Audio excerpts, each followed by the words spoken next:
Alors, mesdames et messieurs, chers collègues, et dans beaucoup de cas, je me permets de dire chers amis, c'est un grand plaisir pour nous d'être réunis avec vous aujourd'hui pour ce 4e colloque international organisé par le CIEP et par la Revue internationale d'éducation de Sèvres. Le premier de ces colloques, en 2005, avait pour but de tenter de mieux comprendre l'école de demain, en 2005. En 2009, il portait sur une question assez naturelle, inspirée par les comparaisons internationales. Allons-nous vers un seul monde et une seule école? Et notre colloque a apporté une réponse négative à cette question. En 2014, ce fut un thème original. Il concernait l'éducation en Asie. Et je crois qu'il nous avait tous beaucoup intéressés. Enfin, aujourd'hui, c'est un sujet très ambitieux, puisqu'il porte sur les conditions de réussite des réformes des systèmes éducatifs. Jean-Marie Dequetel, dans un instant, présentera le contenu scientifique et l'organisation prévue pour ce colloque. Il a été préparé avec la collaboration du Conseil scientifique de la revue et du comité de rédaction, et il a bénéficié du précieux concours de beaucoup d'autres personnes, notamment venues participer il y a quelques mois à un séminaire international préparatoire, et ces personnes sont présentes aujourd'hui. Ce colloque aura une suite. En 2020, sous la férule de Jean-Marie Dequetel, un numéro de la revue sera bâti à partir des travaux de ces 3 jours que nous enrichirons encore. La Revue internationale d'éducation de Sèvres fête son 25e anniversaire. Je le dis sous la vigilance de Michel Sellier, qui en est un peu à l'origine. Nous avons publié 80 numéros, plus de 1000 auteurs de 110 pays. C'est une revue internationale, comparatiste, intégralement publiée en français, et pourtant, par ses activités de traduction, elle est aussi une passerelle entre des aires linguistiques différentes, et Marie-Jo, dans un instant, vous en dira plus. Elle y veille beaucoup. Nous l'animons, Marie-Josée Sanselme et moi, aidés par 2 sympathiques équipes dont les membres sont là, et nous sommes appuyés par le CIEP, les équipes du CIEP et par le directeur. La Revue internationale d'éducation de Sèvres est devenue une encyclopédie de l'éducation selon Marc Bray, qui avait employé cette formule et je lui la reprends régulièrement. Sa version papier est diffusée par Didier depuis le 2002, nous vous en dirons plus bientôt. Elle existe en format numérique.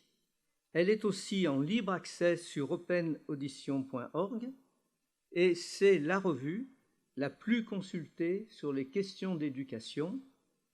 Plus de 2000 visites par jour, près de 700 000 l'an dernier, et ça continue à augmenter. Son lectorat vient à 80% de plus de 100 pays. La Revue internationale d'éducation de Sèvres est présente et bien placée dans la majorité des moteurs de recherche, et bien sûr, ceci explique cela, mais c'est un constat. Je terminerai par un point que nous avons à cœur. La revue et ses colloques internationaux constituent une formidable aventure humaine et intellectuelle. Nous allons vivre ensemble, pendant ces 3 jours, un tel moment partagé. Nous sommes donc particulièrement heureux de bénéficier de votre active et riche participation. Marie-Jo, je sais que vous allez ajouter des éléments précieux. Merci Alain. quelques éléments pour continuer cette série en les actualisant, peut-être quelques chiffres tout à fait récents concernant la revue. Pour vous en donner un exemple de l'augmentation régulière, continue, et je dois dire à mes yeux spectaculaire, de sa fréquentation, en 5 mois, nous avons dépassé le million de pages vues, c'est-à-dire de janvier à fin mai 2019, dont 70% venant de pays étrangers. Donc c'est vraiment une augmentation tout à fait importante, et qui veut bien dire que l'ambition de la revue, qui est de tenter de proposer des analyses contextualisées, des questions éducatives dans une perspective comparatiste, et le fait qu'elle puisse mettre ces analyses à disposition rapidement, en ligne et bien sûr en version papier, eh bien, ça répond à un besoin de connaissance, d'information et de réflexion. Et on est heureux de le continuer avec vous, parce que ces rencontres que nous organisons tous les 5 ans, et seulement tous les 5 ans, parce que je faisais la remarque à Alain Bouvier que la fabrication, la construction intellectuelle et matérielle du colloque, ça représente 10 000 mails envoyés par mois à vous, qui êtes là. C'est beaucoup, et donc là, pendant 3 jours, je ne vous écris plus, vous êtes là. Merci d'être là, on est profondément heureux de vous avoir ici, de pouvoir nouer avec vous, bien sûr, des relations d'amitié et d'échange, surtout d'entendre ce que vous avez à dire et entendre ce que produira l'échange de vues entre vous, pas nécessairement consensuel, parfois contradictoire, dont nous essaierons de faire notre miel, tous ensemble, puisque évidemment les relations, c'est pas seulement de nous à vous, mais c'est vous entre vous.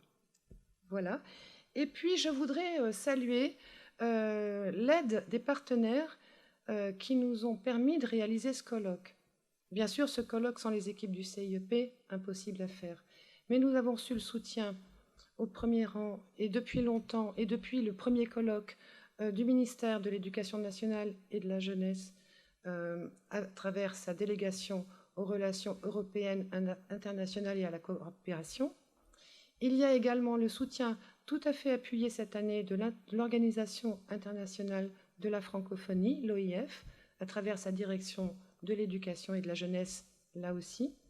Et puis, nous avons le soutien des ambassades de France au Chili et au Burkina Faso. Nous avons le soutien des éditions Didier, dont la directrice générale est ici présente cet après-midi. Et puis, nous avons bien sûr un partenariat sur le fond, sur la présence et la formation des cadres, avec l'Institut des hautes études de l'éducation et de la formation. Et Madame Robert, en plus, contribue au contenu, puisqu'elle pilotera l'atelier 2 demain.